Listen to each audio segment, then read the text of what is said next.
Hey, Dani K coming to you from Dani K Gym and Wellness. Today's tip comes to you from Dawn. She is a Dani K Gym and Wellness member.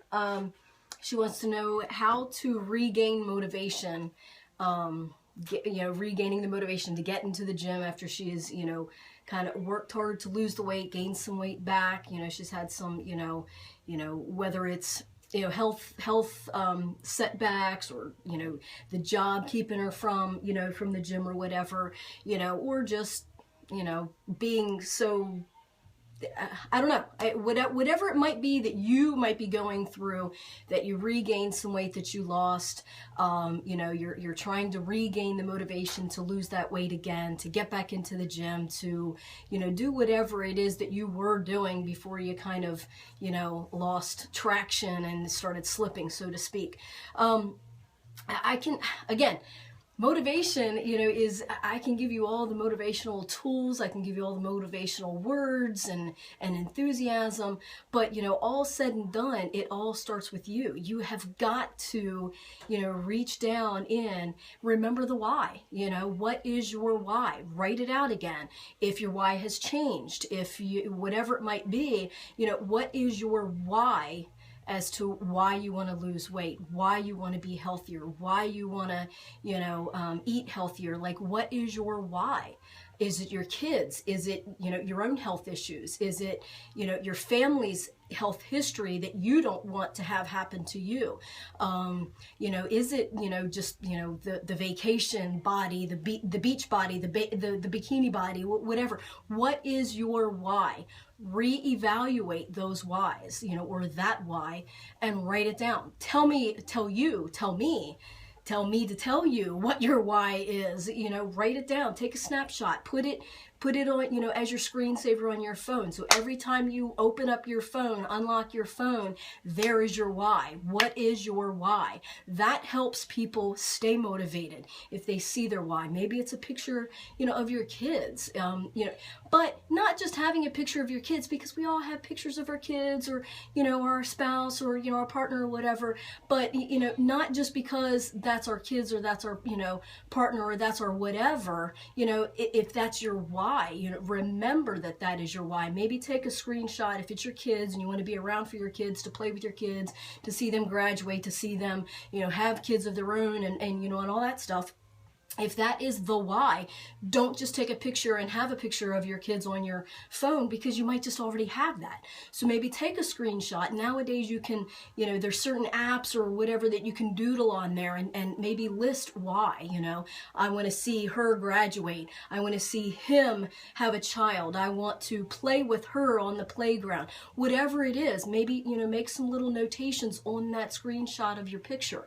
If it's, or maybe it's just a list of things of why. But a lot of times the motivation gets lost when you forget your why, when you let go of that why, when you let everything else control what you're doing instead of you control what you're doing. I mean, again, working out is only 4%. If I can't tell you, certain things that get you motivated to get your ass in the gym, or working out, putting that DVD in, going to the park, or going to the school track, or whatever it is, for 1 hour, which is 4% of your day. Words cannot help you do that. You have to actually, it can get you there. It can kind of motivate to get you there. But all said and done, it's got to come from you. It's got to start with you. Again, I can tell you everything to do. I can tell you do this, this, this, and this, and this. I can tell you put it in your phone, put it on your calendar. Don't skip the beat. You know what I mean? Like if it's your dentist or a doctor appointment or whatever, if it's taking your kids to soccer practice or whatever, you put that in your calendar. You do it, right?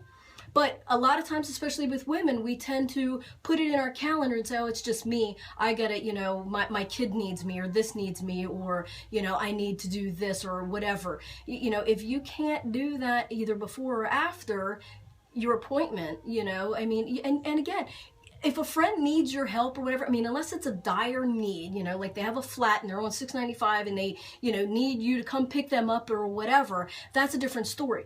But if it can wait for an hour so you can get your workout in and then go pick them up, or go do that, or go whatever, or hang out, or whatever it might be, You don't have to tell them, oh, I'm going to work out, because sometimes we feel guilty because we've taken that hour for ourselves. So we feel guilty. So we're not going to tell them. You don't have to tell them anything. Just say you have an appointment. It's true. If it's in your calendar, you have an appointment.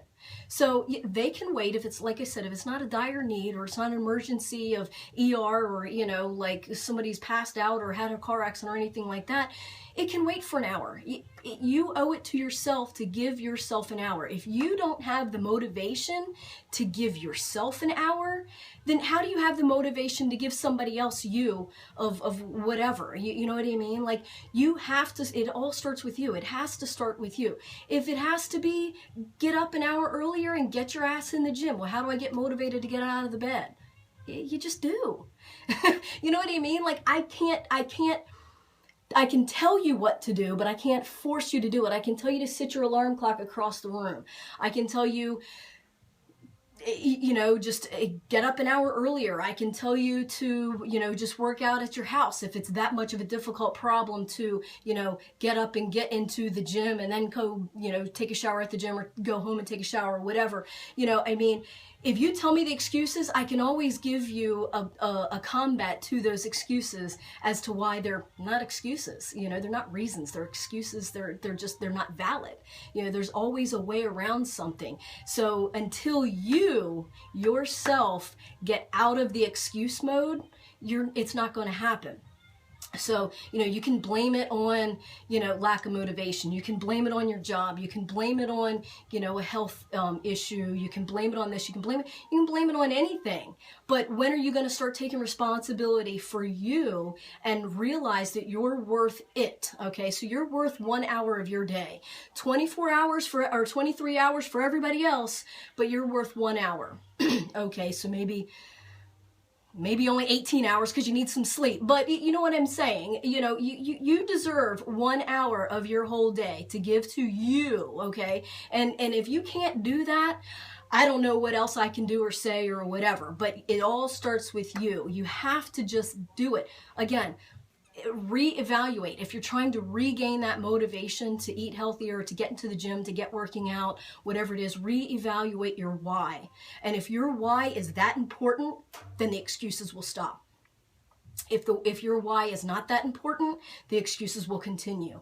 The excuses are going to continue until that why is worth it to you. Okay? Just like, you know, I use the example, you know, my mom used to smoke. She smoked for 30 years. Back in the day before they even knew anything was wrong with it or whatever. And then, of course, it's become a habit and you can't stop, you know, and you stop, you try and stop, you try and stop. You know, certain, you know, like the great American smoke out there or whatever, you know, maybe I should quit smoking. This is telling me I should quit smoking. That's telling me I should quit smoking. And she would try, she would go a couple of months and then, you know, something stressful would happen and boom, she'd start smoking again. Well, it wasn't until she said, absolutely, I am done this. It wasn't a commercial telling her, it wasn't a doctor telling her, it wasn't anybody, anything, any great American smoke out there, whatever telling her. It was just, I need to do it. The excuses stopped, okay? So when the excuses stopped, that's when she was successful. And she did. She quit smoking for 9 years. Did it already damage things? Probably. I mean, she did pass away from lung cancer. But she also worked 16 and a half years in a sewing factory where she was inhaling all of that fabric. Did that contribute? Maybe. She worked 26 years at Random House, you know, with all of the warehouse stuff and everything. Did that contribute? Maybe. So maybe it wasn't just necessarily the smoke. I don't know. Who knows? But the thing is, yes, she did pass away from lung cancer, null and void for, you know, whatever, her 30 years of smoking. But the fact was, and basically what I'm trying to bring to you is, until she was absolutely no excuses, she was ready to quit smoking, she did.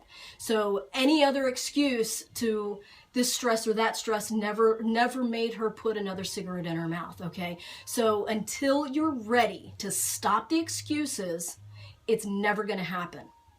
So you have to, you're gonna play with it. You're gonna yo-yo. That's why you go find this fad diet, you know, and find this, you know, oh, this workout, you know, in 2 weeks you'll have 30 pounds off and you'll never have to worry about it again. No, wrong, screw it. You know, because it's a lifestyle change. It is a lifestyle change. And until the excuses stop, it's not going to, whatever you do, it's going to be this yo-yo back and forth. You're going to be in the gym, you're going to be out of the gym, you're going to eat healthy, you're not going to eat healthy, you're going to be in the gym, you're going to be out of the gym, you're going to lose weight, you're going to gain weight, you're going to lose weight, you're going to gain weight until the excuses stop. So that is regaining motivation. Stop the excuses. Anytime you put the excuse out there, tell yourself, pretend that that is someone else telling you an excuse of, and you telling that person how to combat that excuse. So you understand what I'm saying? So if you say, I don't have enough time. Well, what if a friend told you that they didn't have enough time? What would you tell them? So tell yourself that, you know what I mean? So regain your motivation by quitting the excuses. When you are definitely dead set that you are going to lose this weight or eat healthier or quit smoking or, you know, get a new job or whatever it might be, whatever it is that you keep finding excuses to not go and do, you're afraid, you're fearful of this, you're fearful of that, stop the excuses, you know? And I think I put like the thing on there today on Facebook and Instagram and everything, something about, and I made it up off because I was talking with one of my clients, something about, oh, I can't even remember. Something about the universe, whatever it is that you fear the most, the universe is trying to tell you that that's where you should go. So if you're fearing whatever it is, that is the universe telling you where you should go. Go and do it. Feel the fear, do it anyway. Stop the excuses. So that's how, Dawn, to regain your motivation. Just stop the excuses and just do it. Put it in your calendar. Remember your why. Write down your why. Take a screenshot of your why and have that, you know, wherever you need to. On your computer screen, on your cell phone, on your desktop, whatever, you know, I mean, on your dashboard in your car, whatever. Have your why sitting there, and always, always, always keep your goals in mind, because when you lose track of your goals, you lose track of your motivation. Stay in tune, stay informed, stay motivated. Bye. Oh, sorry.